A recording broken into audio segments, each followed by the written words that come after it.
আমরা কিন্তু সকলেই জানি কালকে বাজেট পেশ হয়েছে, তো বাজেটে কি কি এসছে আমরা কিন্তু অনেকেই অনেক কিছু জেনে গেছি। তো মাননীয় মুখ্যমন্ত্রীর আমার মনে হয় এই দিকটা একটু নজর দেওয়া উচিত ছিল। আমি বীরভূম থেকে বলছি, সেই বীরভূমে লালমাটি থেকে বলছি আমি। এখানে অনেক মহিলা যে অন্য জনা বাড়িতে কাজ করে, সেটা খুশি হয়ে আপনাকে ভোট দিয়েছে কি না লোকে দুয়ারে আমার কাজ করতে হবে না। আসসালামু আলাইকুম। আমি আজকে আপনাদেরকে দেখাবো অন্নপূর্ণা ভান্ডারের টাকা আগামী 1 জুলাইয়ের 5 তারিখের আগে অন্নপূর্ণা ভান্ডারের টাকা আপনারা পেতে চলেছেন। এই নিয়ে আজকে ভিডিওটি অত্যন্ত গুরুত্বপূর্ণ। আমি আশা করবো যে আপনারা সম্পূর্ণ ভিডিওটি দেখবেন। এই সম্পূর্ণ ভিডিওটি দেখলে আমরা বিস্তারিত জানতে পারবেন। আপনাদের কাছে আমার ছোট্ট একটি রিকোয়েস্ট, যদি আপনারা আমার চ্যানেলে নতুন হয়ে থাকেন তো সাবস্ক্রাইব করে পাশে থেকে বেল আইকনটি বাজিয়ে দিবেন। তো চলুন কথা না বাড়িয়ে আমরা এক এক করে ভিডিওগুলি দেখে আসি। নমস্কার।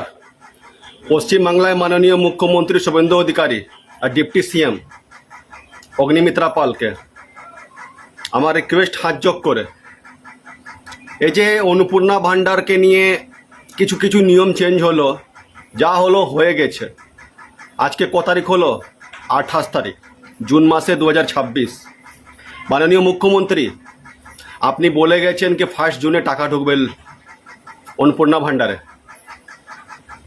অন্নপূর্ণা যোজনা। তো দয়া করে বলছি 5 তারিখের মধ্যে যা যা ফর্মগুলো এন্ট্রি হয়েছে সবার অ্যাকাউন্টে টাকাটা এন্ট্রি হয়ে যাক। কারণটা জানেন মাননীয় মুখ্যমন্ত্রী? অনেক মহিলা, আমি বীরভূম থেকে বলছি, সেই বীরভূমে লালমাটি থেকে বলছি আমি। এখানে অনেক মহিলা যে অন্য জনা বাড়িতে কাজ করে, সেটা খুশি হয়ে আপনাকে ভোট দিয়েছে কি না লোকে দুয়ারে আমার কাজ করতে হবে না। 3টা বাড়িতে কাজ করছিলাম, 3000 টাকা মাসে আমার উঠছিল, আর শুভেন্দুবাবু এসছেন আর কাজ করতে হবে না। সেই লোভে আপনাকে ভোট দিয়েছিল, আশাতে। লোভ বললেন না, আশাতে কি শুভেন্দুবাবু কিছু করবে আমার জন্য। অনেক মহিলাদের টাকা অ্যাকাউন্টে ঢুকেনি। মাননীয় শুভেন্দু অধিকারী, যুব সাথী যে মমতা ব্যানার্জি দিয়েছিল 1500 টাকা, আপনি কি বলেছিলেন দিব 3000 টাকা।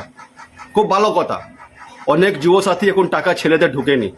অনেক বেকার ছেলে আমাকে বলছে এ দাদা বাড়িতে যাচ্ছি তো মা বলছে নিকাম্মা চলে এসছে, কোনো কাজ করে না। আমার 24 বছর বয়স হয়ে গেল, 28 বছর বয়স হয়ে গেল, 30 বছর বয়স হয়ে গেল, কোনো চাকরি নাই। দাদা 3000 টাকাটা পেলে না যাবো আমি ট্রেন ধরে ফর্ম ভরে পরীক্ষা দিতে, সে টাকাটা আমার কাজে লাগতো। মোবাইলে রিচার্জ করতাম, অনেক আমরা অনলাইনে লেখাপড়া করি। থাকলো মাননীয় মুখ্যমন্ত্রী যুব সাথী টাকাটা একটু দয়া করে তাড়াতাড়ি পেমেন্ট করুন। থাকলো এবার বিধবা পেনশন। মাননীয় মুখ্যমন্ত্রী অনেক মেয়েদের, মহিলাদের স্বামী মারা গেছে, তাদেরও অনেক চোখ থেকে জল পড়ছে। এই 2 মাস হয়ে গেল টাকা এখনো ঢুকলো না, আর 2 দিনে 2 মাস হয়ে যাবে।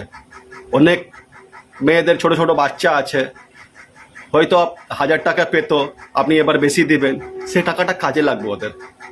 এই টাকা ঢুকলো না দাদা, একটু বলো। বাধ্য হয়ে বললাম আমি। অনেক প্রতিবন্ধী, যাকে বলে হ্যান্ডিক্যাপ, ওরাও আশা বসে আছে, ওদেরও 2 মাস থেকে টাকা ঢুকেনি। বলছে দাদা আমরা হ্যান্ডিক্যাপ, টাকাটা পেলে কাজে লাগতো।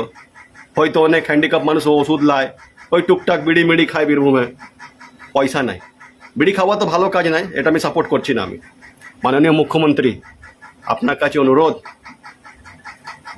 অনেক জনকে ওল্ড পেনশন দেওয়া হোক, বয়স্ক মানুষকে, যা 70 বছর বয়স হয়ে গেছে। ছেলে বউ দেখে না, বেটা দেখে না বাপকে, কেন বাপ বুড়ো হয়ে গেছে, ভারী লাগছে।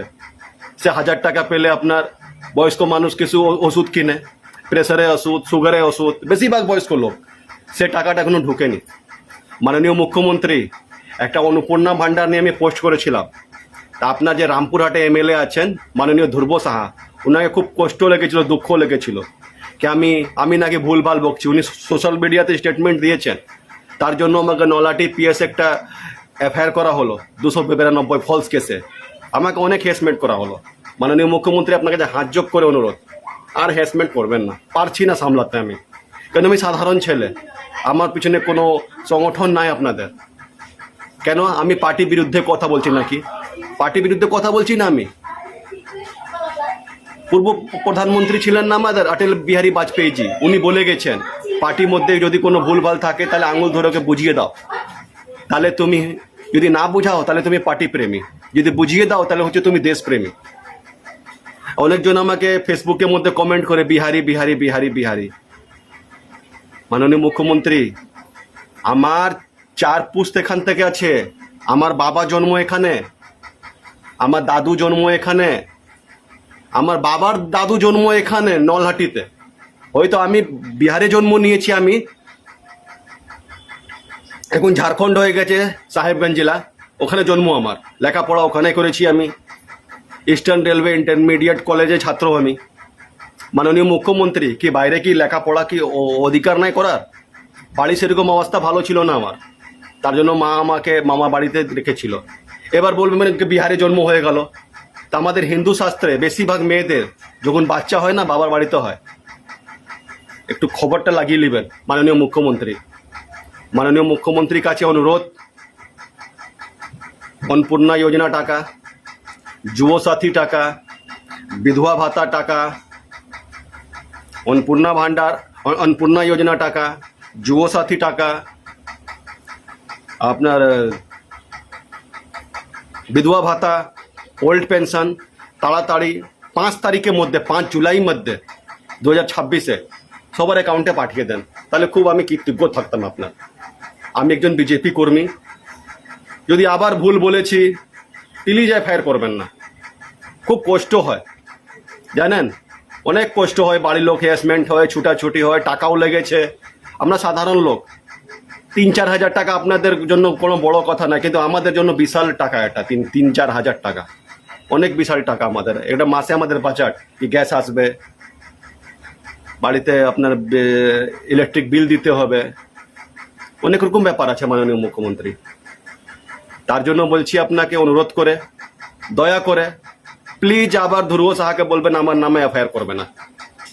আবার আমার হ্যারাসমেন্ট হবো আমি, এটাই আমাকে অপরাধ। আমি জনগণ জন্য বলছি, প্লিজ দয়া করে টাকাটা অ্যাকাউন্টে একবারে 5 তারিখের মধ্যে, জুলাই মাসের মধ্যে দিয়ে দিবেন। জয় শ্রীরাম। মাননীয় মুখ্যমন্ত্রী, আপনার কাছে একটা আমার ক্ষোভ ছিল, রাগ ছিল। আমি আপনার ব্যাপারে লিখে পাঠিয়েছিলাম, মেলও করেছিলাম। তো মুখ্যমন্ত্রী को চেঞ্জ করো, বেলুর মঠ से মুখ্যমন্ত্রী দো। জানেন কেন করেছিলাম? আপনি যে বলেছিলেন না মাননীয় ফিরাদ হাকিম নগর উন্নয়ন মন্ত্রী, এটা আমার রাগ লেগেছিল। সে ফিরাদ হাকিম পঞ্চায়েত ভোটে অনেক কাণ্ড করেছে। এবার আপনি ফিরাদ হাকিমের ব্যাপারে অ্যাকশন নিয়েছেন, খুব ভালো কাজ করেছেন। যেটা লিগ্যাল অ্যাকশন সেটাই নেন। আপনার কাজ খুব ভালো লাগছে আমাকে, তার জন্য আপনার মাননীয় মুখ্যমন্ত্রী আপনাকে অনেক কোঅপারেট করি, আমি সমর্থন করি। মাননীয় মুখ্যমন্ত্রী, আপনাকে অনেক ধন্যবাদ জানাই। আপনি, আমরা কিন্তু সকলেই জানি কালকে বাজেট পেশ হয়েছে, তো বাজেটে কি কি এসছে আমরা কিন্তু অনেকেই অনেক কিছু জেনে গেছি। তো মাননীয় মুখ্যমন্ত্রীর আমার মনে হয় এই দিকটা একটু নজর দেওয়া উচিত ছিল। বৃদ্ধ ভাতা এবং বিধবা ভাতাদের যাদের 1000 টাকা ছিল তাদের হয়েছে 1500 টাকা, আর বাকি তোমরা সবাই জানো সবারই কিন্তু অনেকটা করে টাকা বেড়েছে। আমার মনে হয় সবার প্রতি নজর দেওয়ার তুলনায় এই 2 ক্যাটাগরির লোকেদের ওপর একটু নজরটা দেওয়া বেশি প্রয়োজন ছিল। কারণ একটা কথা চিন্তা করে দেখো, বৃদ্ধ বয়সে অনেক মানুষ আছে তাদেরকে তাদের ছেলেমেয়েরা দেখে না, তাদের ওষুধপত্র কিনতে, নিজেদের খাওয়া দাওয়া, ছোটোখাটো জিনিসের খরচা চালাতে কিন্তু ওই টাকাটা অনেক প্রয়োজন।